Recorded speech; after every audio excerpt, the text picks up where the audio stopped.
Hi friends, இன்றைக்கி என்னோடய கிச்சனில் நான் உங்கள் கூட ஷேர் பண்ண போகிறது நல்ல ஒரு சண்டே லன்ச் மெனு. இன்றைக்கி லன்ச் மெனுவோட ஸ்பெஷல் என்னென்னு பார்த்தீங்கன்னா சீ ஃபுட் ரெசிபீஸ் தாங்க இன்றைக்கி ஸ்பெஷல். சீ ஃபுட் பொறுத்த வரைக்கும் நம்ம நிறைய எக்ஸ்பெக்டேஷனோட மார்க்கெட் போனாலும் எல்லா நேரமும் நம்ம நினைக்கிற மாதிரி பார்த்திங்கன்னா கிடைக்காது. சில நேரம் பழைய மீன் இருக்கும், இல்லைனா ரேட் ஜாஸ்தியாக இருக்கும், நம்ம நினச்ச மீன் கிடைக்காது. ஆனால் இன்றைக்கி பார்த்திங்கன்னா ஒரு நல்ல லக்கி சண்டேங்க. இந்த மீன் பற்றி சொல்லணும்னா இது நாக்கு மீன் சொல்லுவாங்க. நல்லா ஃப்ரெஷ்ஷாக கிடச்சிது. இந்த மீனோட டேஸ்ட் பார்த்திங்கன்னா ரொம்பவே சூப்பராக இருக்கும். இது சின்ன 1 வயசு 2 வயசு குழந்தைங்களுக்கெலாம் கூட இது கொடுக்கலான்னு சொல்லுவாங்க. அந்தளவுக்கு ஒரு நல்ல டேஸ்டியான மீனுங்க. அடுத்து பார்த்திங்கன்னா இது குழம்புக்காக பார்த்தது வெள்ளைக்கிழங்கா மீன் சொல்லுவாங்க. இந்த வெள்ளைக்கிழங்கா மீன் பார்த்திங்கனாலும் ரொம்ப நல்ல ஒரு டேஸ்டியான ஒரு மீன்.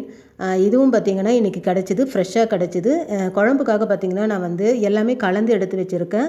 அந்த நாக்கு மீனில் இருக்கிற அந்த வால், அதே மாதிரி இந்த வெள்ளைக்கிழங்கானில் இருக்கிற அந்த சின்ன துண்டுகள்லாம் இதில் போட்டிருக்கேன். பெரிய பீஸெல்லாம் எடுத்து நல்லா பொரிச்சிடலான்றதுனால ஸோ இந்த குழம்புக்காக இந்த மீன் எடுத்து வச்சுருக்கேன். அடுத்து பார்த்திங்கன்னா சொரா. இந்த சொரா பார்த்திங்கனாலும் நல்ல பால் சொரா. இதுவும் பார்த்திங்கன்னா நல்லா ஃப்ரெஷ்ஷாக கிடச்சிது. ஸோ இது நான் சொன்ன மாதிரி பார்த்திங்கன்னா ஒரு நல்ல லக்கி சண்டே தாங்க. இப்போ இந்த மீன் எல்லாத்தையும் நல்லா வாஷ் பண்ணி எடுத்து வச்சுருக்கேன். இந்த மீன் பார்த்திங்கன்னா கொஞ்சம் கனமாக இருக்கும், நல்லா திக்காக தான் இருக்கும். இதோட பீஸ் என்ன தான் ரொம்ப மெலிசாக நம்ம வஞ்சர மீன் போடுற மாதிரிலாம் ஸ்லைஸ் போட முடியாது, கொஞ்சம் கனமாக தான் இருக்கும். ஆனால் இந்த மீன் நல்ல சாஃப்டாக இருக்குங்க. ஸோ இதுக்கு நல்ல மசாலா நம்ம கலந்து இதை பொரித்து எடுத்தோம்னா ரொம்பவே சூப்பராக இருக்கும். இப்போ இந்த மசாலாக்காக பார்த்திங்கன்னா நான் 1 ஸ்பூன் மிளகு எடுத்திருக்கேன். முழு மிளகு 1 ஸ்பூன் எடுத்திருக்கேன். மீன் பார்த்திங்கன்னா 1 கிலோ அளவுக்கு மீன் இருக்குது. ஸோ 1 ஸ்பூன் மிளகு எடுத்திருக்கேன். அடுத்து 1 ஸ்பூன் சீரகம் எடுத்திருக்கேன். அடுத்து பார்த்திங்கன்னா ஒரு 7 பல் பூண்டு எடுத்திருக்கேங்க. தோல் உரிச்ச பூண்டு ஒரு 7 பல் எடுத்திருக்கேன்.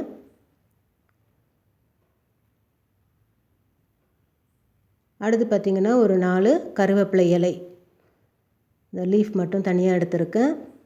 அடுத்து பார்த்திங்கன்னா மீன் மசாலா. இது ஒரு 2 ஸ்பூன் மீன் மசாலா எடுத்திருக்கேங்க.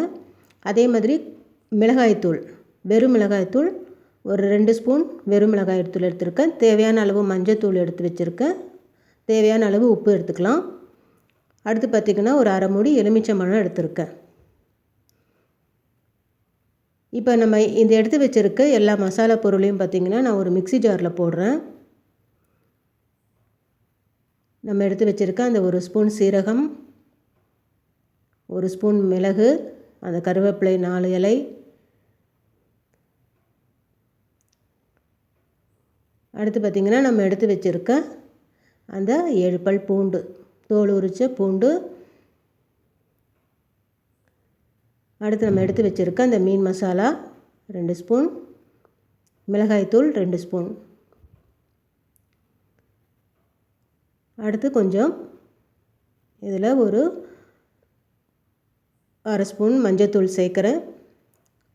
அடுத்து இந்த மசாலாவுக்கு தேவையான உப்பு 1 ஸ்பூன் சேர்க்குறேன். சேர்த்து இது நல்ல ஒரு ஃபைன் பேஸ்ட்டாக இந்த மாதிரி அரைச்சி எடுத்துக்கலாம். இப்போ இந்த மாதிரி நல்லா ஃபைன் பேஸ்ட்டாக இதை நல்லா அரைச்சி எடுத்துக்கிட்டு இந்த மாதிரி நல்லா நைஸாக அரைச்சிக்கலாம். இது நம்ம நார்மலாக மீன் மசாலா தடவி வறுக்கிறத விட இந்த மாதிரி பூண்டு அதெல்லாம் சேர்த்து நம்ம அரைக்கும்போது பார்த்திங்கன்னா இந்த மசாலாவோட டேஸ்ட் ரொம்ப நல்லாயிருக்கும். இப்போ எடுத்து வச்சுருக்க அந்த அரை மூடி எலுமிச்சம்பழத்தையும் இதில் கலந்து விடுறேன். இந்த மீன் பார்த்திங்கன்னா கனமாக இருக்கிறதுனால இந்த மாதிரி மசாலா அரைச்சி அதை நல்லா நம்ம தடவி ஊற வச்சு பொரிக்கும் போது பார்த்திங்கன்னா நல்லா அந்த மீன் மசாலா நல்லா உள்ள வரைக்கும் நல்லா இறங்கியிருக்கும். அந்த பூண்டு மிளகு இதோட ஃப்ளேவரோட இந்த மசாலா பார்த்திங்கன்னா இந்த மீனோடு சேர்ந்து பொரிக்கும்போது ரொம்பவே சூப்பராக இருக்குங்க. இந்த மாதிரி நல்லா ஃபில் பண்ணி தடவி எல்லா மீனையும் எடுத்து வைக்கிறேன். இந்த மீனை பார்த்திங்களா நான் வந்து ஒரு பாக்ஸில் போட்டு நல்லா ஃப்ரீசரில் ஒரு 45 மினிட்ஸ் வந்து வச்சு எடுக்கலாம். இந்த மாதிரி ஃப்ரீசரில் அது வைக்கும்போது பார்த்திங்கன்னா அந்த சில்னஸில் அது மீனோட ஸ்கின் நல்லா ஷ்ரிங்க் ஆகும்போது பார்த்திங்கன்னா அந்த மசாலாவும் நல்லா உள்ளே இறங்கும். ஸோ அதனால் வந்து அதை நல்லா ஃப்ரீசரில் வச்சு எடுக்கலாம். இப்போ பார்த்திங்கன்னா என்னோடய மீன் குழம்பும் நல்லா ரெடி ஆகிட்டுருக்குங்க.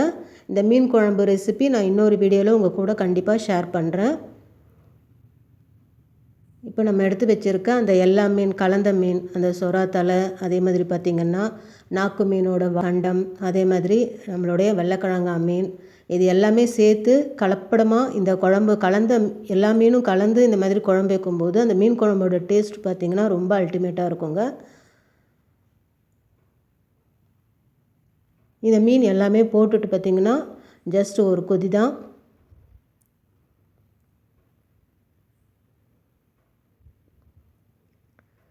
இந்த மீன் குழம்பு ரெசிபி பார்த்திங்கன்னா நான் இன்னொரு வீடியோவில் உங்கள் கூட ஷேர் பண்ணுறேன். இப்போ இந்த மீன் எல்லாத்தையும் போட்டு ஒரு 2 நிமிஷம் நம்ம மூடி வச்சா போதுங்க. ஒரு கொதி வந்ததும் நம்ம வந்து ஸ்டவ் ஆஃப் பண்ணிடலாம்.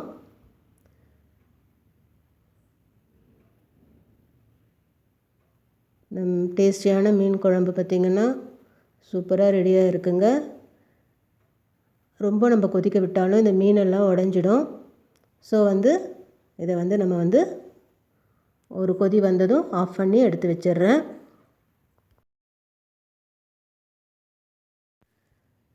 அடுத்து பார்த்திங்கன்னா சொரா புட்டும் ரொம்பவே சூப்பராக ரெடி ஆகிடுச்சிங்க. இந்த சொரா புட்டு ரெசிபி பார்த்திங்கன்னா நான் ஏற்கனவே வீடியோஸ் போட்டிருக்கேன். அதோட லிங்க்கும் நான் டிஸ்கிரிப்ஷனில் கொடுக்குறேன். கண்டிப்பாக நீங்கள் செக் பண்ணி ட்ரை பண்ணி பாருங்கள்.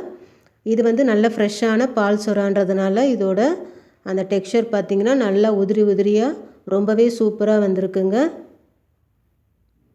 இப்போ நம்மளுடைய இந்த சொரா புட்டும் ரொம்ப சூப்பராக ரெடி ஆகிடுச்சு.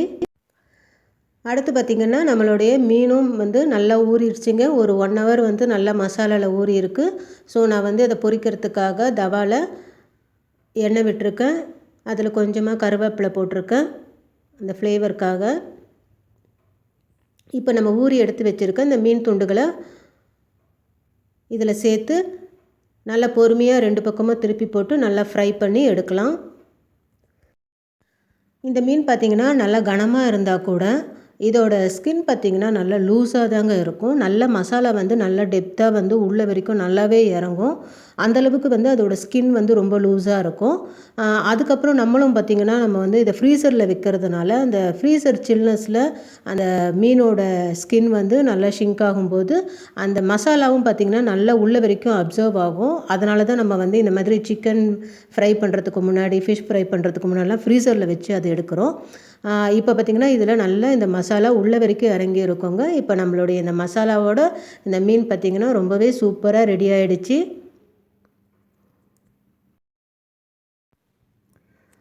அடுத்து பார்த்திங்கன்னா நம்ம எடுத்து வச்சுருக்க அந்த வெள்ளைக்கிழங்கா மீன், அந்த பெரிய பீஸ் எல்லாம் எடுத்து வச்சுருக்கிறதெல்லாம் பார்த்திங்கன்னா அந்த வெள்ளைக்கிழங்கா மீனை பொறுத்த வரைக்கும் பார்த்திங்கன்னா நம்ம தவாவில் வந்து அதை வறுக்க முடியாதுங்க. இந்த மாதிரி எண்ணெய் கடாயில் விட்டு அதை வந்து நல்லா பொரித்து தான் எடுக்க முடியும். அது வந்து அதோடய ஷேப் பார்த்திங்கன்னா ரவுண்ட் ஷேப்பில் இருக்கிறதுனால நம்ம அதை வந்து இந்த மாதிரி தவாவில் போட்டு வறுக்கிறத விட இந்த மாதிரி கடாயில் எண்ணெய் விட்டு அதை பொரித்து எடுக்கும்போது அந்த மீன் வந்து ரொம்ப சூப்பராக இருக்கும் அதோட டேஸ்ட்டும். ஸோ அதனால் வந்து இந்த வெள்ளைக்கிழங்கா மீனை நான் வந்து இந்த மாதிரி கடாயில் போட்டு எண்ணெய் விட்டு நல்லா பொறுமையாக நல்லா கிறிஸ்பியாக இதை வந்து நல்லா பொரித்து எடுக்கலாம்.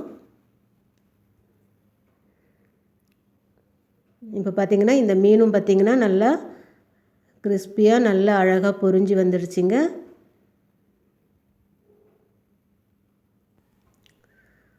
இப்போ சூப்பரான இந்த சண்டே மெனு ரெடி ஆகிடுச்சிங்க. நல்ல மசாலாவோட சூப்பரான ஃபிஷ் ஃப்ரை.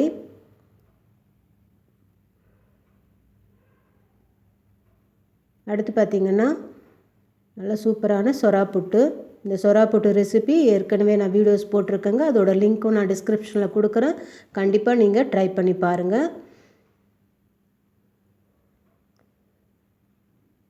அது பார்த்திங்கன்னா ரொம்ப சூப்பரான மீன் குழம்பு.